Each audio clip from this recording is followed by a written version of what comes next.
Video yathu ya lero tionesana mmene tingampangire block munthu panopa pa Facebook. Tikweleza kuti munthu mwina amatisowesa mtendere, mwina amatumizira zima messages osakhala bwino, ena zimakhala kuti mwina zima messages zokuti mwina zitakuti hakisira account kapena mwina zaumbava. Ma scammers tingapange block motani. Tatiye ndioneseni kuti timapanga motani.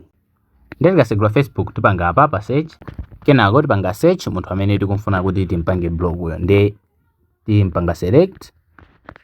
Kenako timapita apa pali madoti atatupo, komano onesesani kuti account imene muyipanga block uyo ndi imene yoyodi. Ndiye mupita apa pali madoti atatu. Kenako mupita apa pa block. Kenako mupitano apa alemba kuti block. Apo yalembano kuti yo block di viral ukanda, kusonza kuti apa pano ndiye tampangano block. Ndiye ukampanga block chonchi ndizijazo kuti sangakutumizire message, sangaone maposti yako, tingoti somwina akakusearcha pa Facebook panopa sooneka. Ngati mfuna kuti ma videos ngati amene wawasa makuponyeni, osayiwala kupanga follow. Tiyeni tione so video sadia.